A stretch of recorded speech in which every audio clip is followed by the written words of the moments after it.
Much. I would love to bring back Heila Ershadi to help moderate this incredible panel. Yeah. Okay, so technical difficulties made that run over a little bit, so we're just gonna jump in and get I'm gonna to try to Gravestock. film So if first I I run wanted out. to give all of our amazing panelists a chance to talk a little bit more about what you do that brings you here today to talk about people-centered transportation. And let's start with you, Karl. Sure. Hi, everyone. Hi, everyone. Karl Stang with PaC-Man, Pedestrian Cycle Manitou Springs. I guess I'm kind of one of the quasi-founders, if you will. We're all about trying to make Manitou safer for everyone outside of cars, no matter how you roll or walk. So this video actually resonated really well, right? Trying to make it safe for everyone. That safety is a huge thing. Manitou, we hear a lot of, I do it, but I don't feel safe, right? And so trying to have that infrastructure for 8 to 80 for everyone to get out there to enjoy their community, and that's our vision. Thank you. I'm Jacki Mueller, and I am a recreation therapist, but I also work at Angletech Cycle Different. So, if you guys know, by just by show of hands, raise your hand if you guys know Angletech Cycle Different, the adopted shop here in Colorado Springs. Okay, good. That's most of us. So really, I've been asked to be here today just to make sure that we are all having accessibility on the forefront of our mind.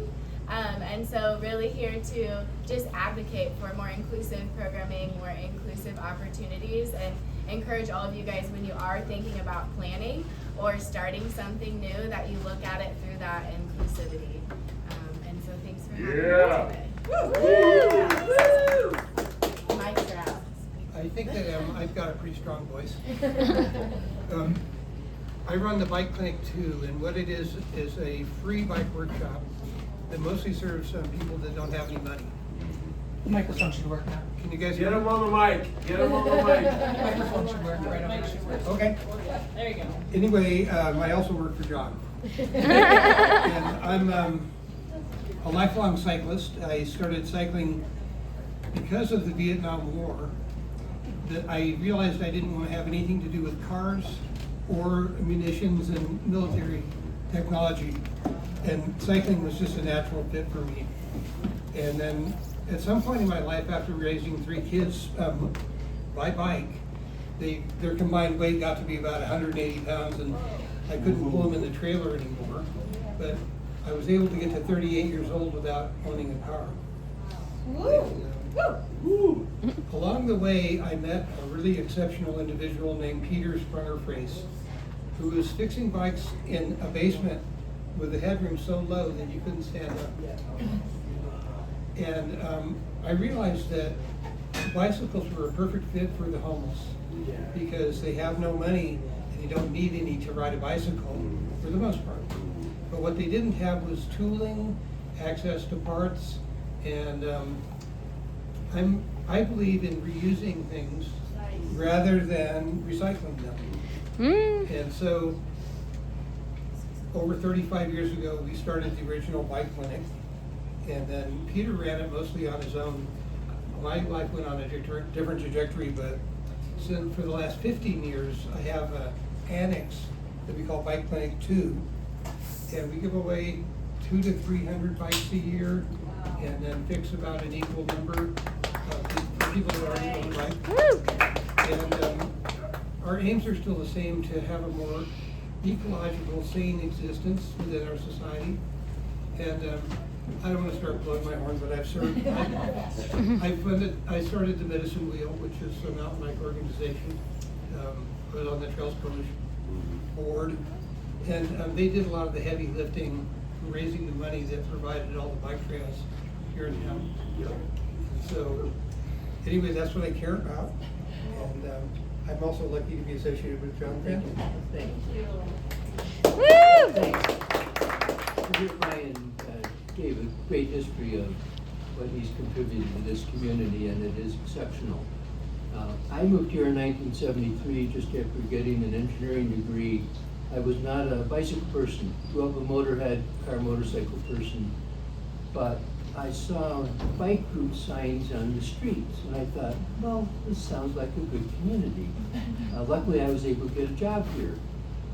Later that year, I met Chris Kahn at Criterion Bike Shop, bought my first adult bike, and have been commuting by bicycle for 52 years. Now, having said that, so then I'm totally humbled by the cargo bikes. Now, the bike, I rolled a bike in the back that we affectionately called Old Orange, and there's a sign on it, and it says, why is this 1976 broken bicycle worth $72,000? And it kept us a one-car family for 25 years. Also, check, that saved 31,000 pounds of CO2. So my environmental interest has been a lot of what has motivated me down this path. I have a few things in here, and if it's appropriate and you're interested, one of the things that I might like to relate is the history of this community from '73 on, some key features about what was then all the way up to nowadays, when people come in the shop from all over the country and give you a little impression of what they see as far as how bicycle friendly a community Colorado Springs is. And it runs the whole range. Thanks.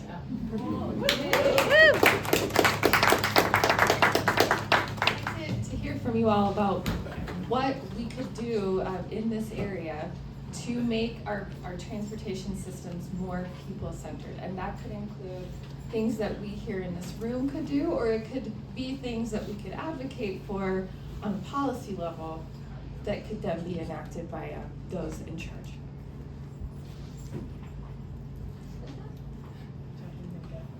All right, I guess I'll go first. I mean, I thought it was really interesting in the video how they were highlighting the point that, you know, riding your bike to work is considered exceptional in our community, right? And I think, you know, Joan and I have ridden our bikes to work forever. I mean, I moved here in the '90s, you know, all year round, and the same thing, workers, you know, work, like, how did you ride through the snow? It's like, you pedal, you know, you wear more clothes, and it's just, I just did it, right? And so, trying to change attitudes that it's not exceptional, it should be more normalized.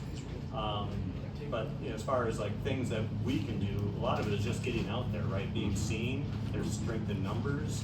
I was going to plug the whole, you know, use the GoCos app and the C-Click Fix app in Manitou. If there are issues about infrastructure that you want changed or improved, you know, submit those, right? Those requests. And as well, get involved in your community. You know, write letters to your council members. You know, there's enough voices out there, you know, we can actually have greater change over time.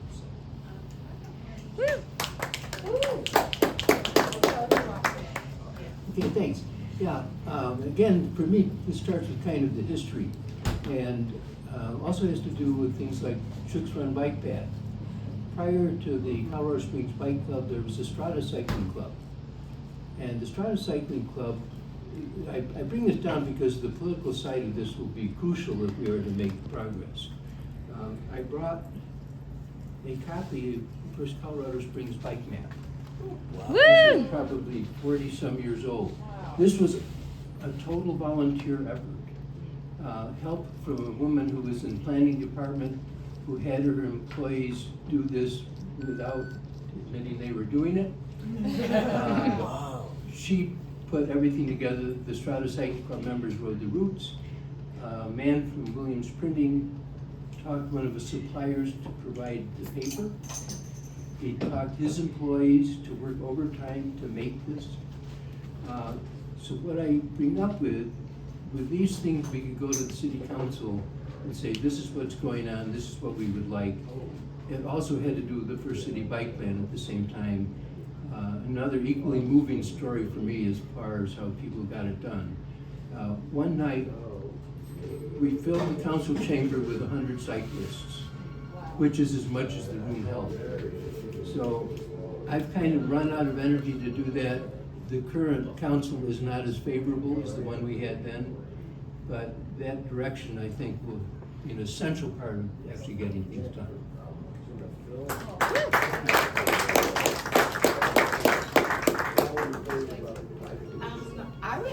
to speak just on the space that if any of you guys are sitting at any table right now, whether that be park planning, whether that be outdoor adventure, I would encourage you to speak of it. Is there an inclusive opportunity here, or are we looking at accessibility? Because a lot of the times when they're creating new infrastructure, they're going to do the bare minimum of accessibility. And so I would encourage you to really question what that looks like in a space. And so I do have some updated information from the city before you guys leave if you're interested in looking at it, just within the past 2 years of what they've been doing within our parks and our open spaces for updates. And so I was able to get that information posted so that we could use it today. So a little bit of information that we can. Could you get into that a little bit about what accessibility really should look like? Yeah, so I mean, I think that I'll go kind of light on that topic. But I think really it starts with a conversation, right? Because disability population is the only population that does not discriminate against age, race, wealth.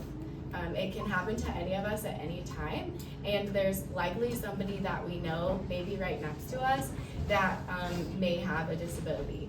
And so it's just a thought to think that this is going to be something that will affect my family, this will affect my friends. And so really just opening it up in that space of what could be inclusive and really what is accessible. And so I think just kind of starting there with that question.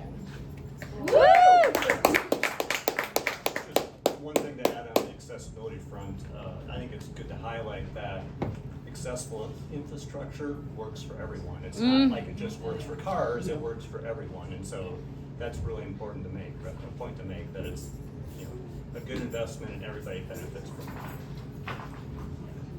I have a comment I'd like to make. You know, when we talk about accessibility, one of the elephants in the room is actually money. Bicycles have gotten more and more expensive and more complex. And it tends to actually limit access to the lower rungs of society that don't have disposable income. And so in a lot of ways, I think our society has the blinders on.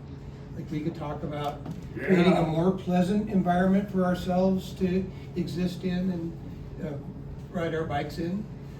Well, what about all these people that are not making it, and they're kind of existing in a no man's land of public policy. And I think that in a lot of ways, our society has just wished the problem would go away without actually trying to do anything to make the problem less. Yeah, you're right. Yeah.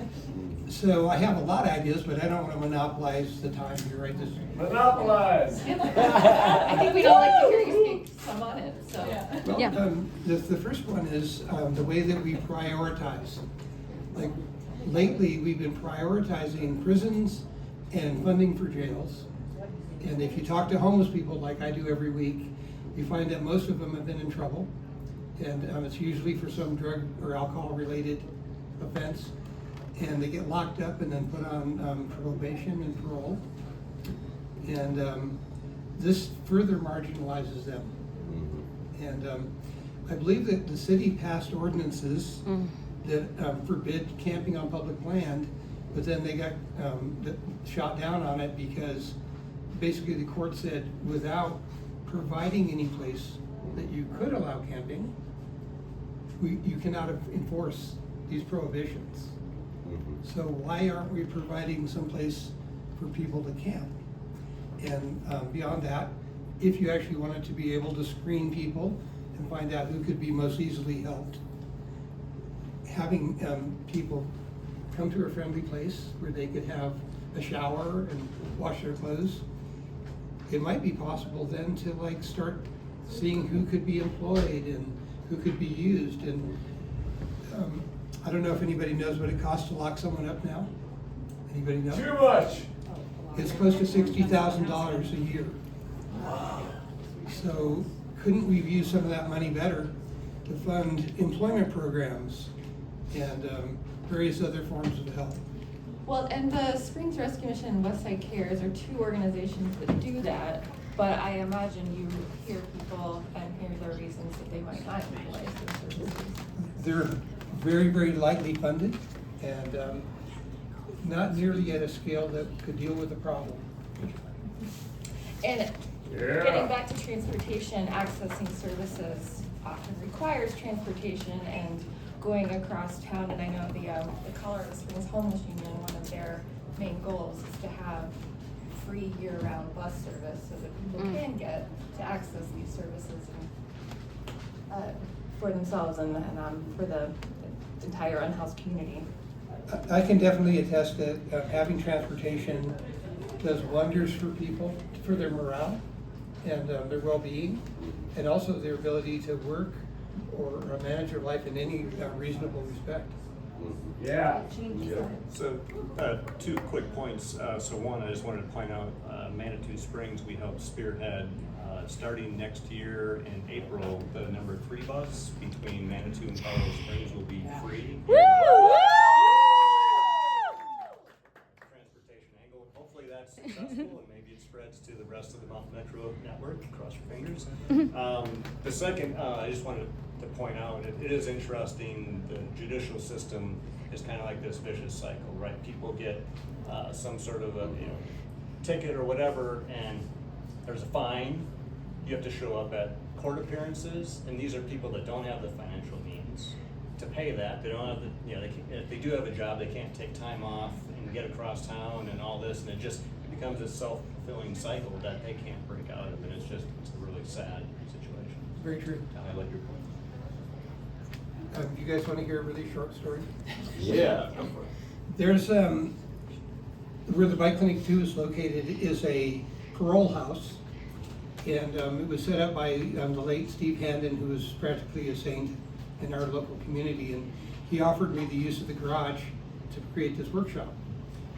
And almost everyone that lives there has been long-term incarcerated and is being released. A lot of them have never seen a cell phone. And so what I've noticed, I give them all bicycles and encourage them that riding a bicycle, they'll become more positive, successful at work, they'll make a bunch of money, and then they buy a car. And as soon as they stop riding their bike and start driving a car, they go downhill, and then they're back in prison within another couple months. And I've seen it over and over again, because actually we need the exercise and we need the stress relief of riding bicycles. That's my opinion. Yep.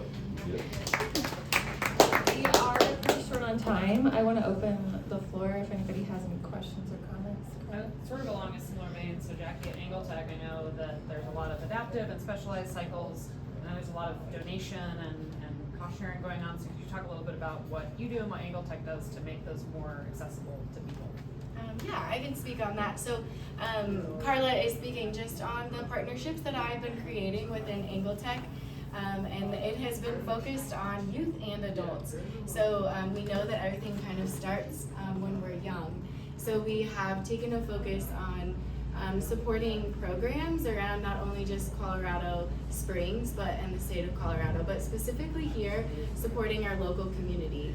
And so we have been working with organizations like Kids on Bikes. We support the City of Colorado Springs Therapeutic Recreation Program. The ARC has a program that has an adaptive cycling program. And all of that is due to the partnerships and funding that we have seen come through in a support of a collaboration. So anytime a program has a donation cycle, we then find another program that would benefit from that. And so I would say Kids on Bikes is a great example. They now have 6 youth cycles that are out there in the schools and the communities that they can use to start growing. And that is something that I think had been in their vision for a long time. And so really, like you spoke on, cycles aren't cheap. And I think as they continue to grow, they continue to get better and better. And so I think really looking at those partnership programs, looking at grants and foundations that can really support what we are all sitting here trying to do. There are larger organizations out there that will support us, and I think it's this groundwork that we're doing now that can really promote that. So thanks, Karl, for your question.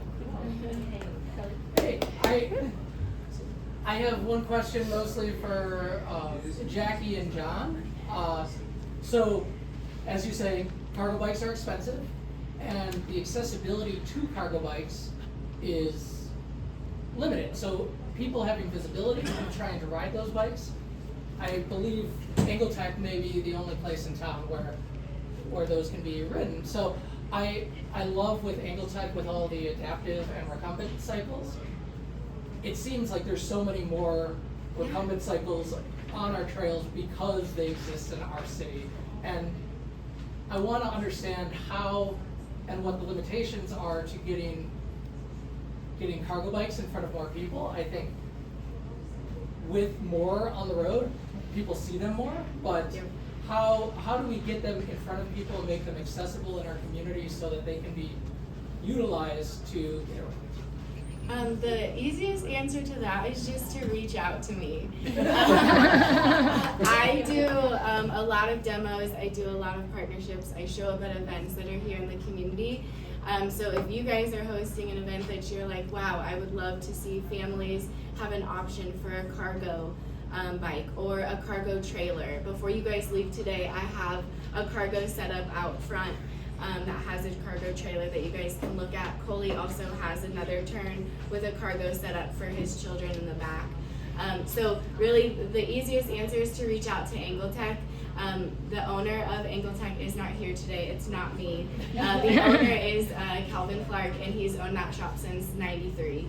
And so just like many of the people sitting here today next to me, a huge advocate here in the community. And so reach out to the shop and we would be more than happy to support you guys in those efforts.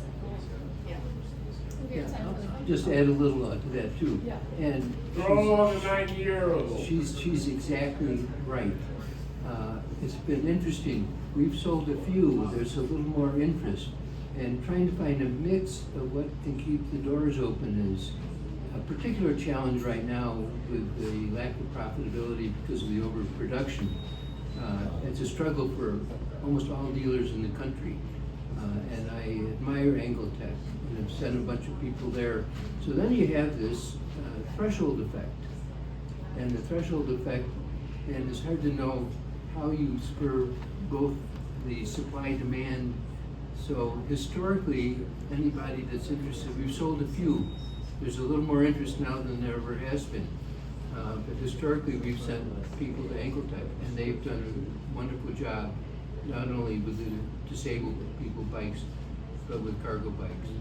As I say, the movie, certainly I found wonderful, and I'm trying to think of a way to maybe pass some of that interest, enthusiasm on. I don't know how to do it yet, but the day's young. I'll just add one more thing in this as well. While we're car light at our household, we're not car free, we don't have a cargo bike, but we actually have a Bob trailer that we got from Old Town and John, and with e-bikes and a Robert Axel project, we're able to connect a trailer to our e-bikes, and we grocery shop and get, propane refills or whatever, and we'll ride our dog around, and so you can convert a regular bike into a cargo bike as well in certain situations.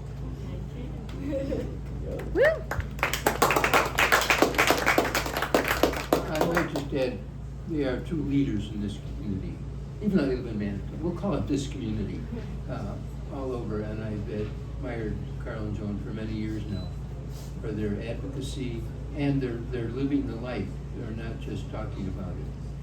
I've been beneficiary. They've supported Old Town Bike Shop for many years, so admittedly I have a financial interest in what they're doing. But in addition to that, their will to make things happen has been just wonderful.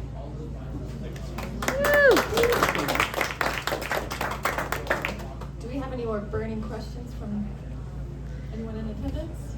I have a question. I was recently in Minneapolis, Minnesota.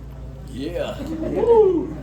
In a suburban large lot house when 50 cyclists came rolling through the backyard. And I said, what's going on there? And they said, it's an easement. And we have easements all over the city. So if you know where our trails are, they're all on utility access lines. But if we change the definition of easements so that cyclists could use them, we would shatter that map in a way that we've never seen before. I'm just wondering if there's support for that in this community. There should be.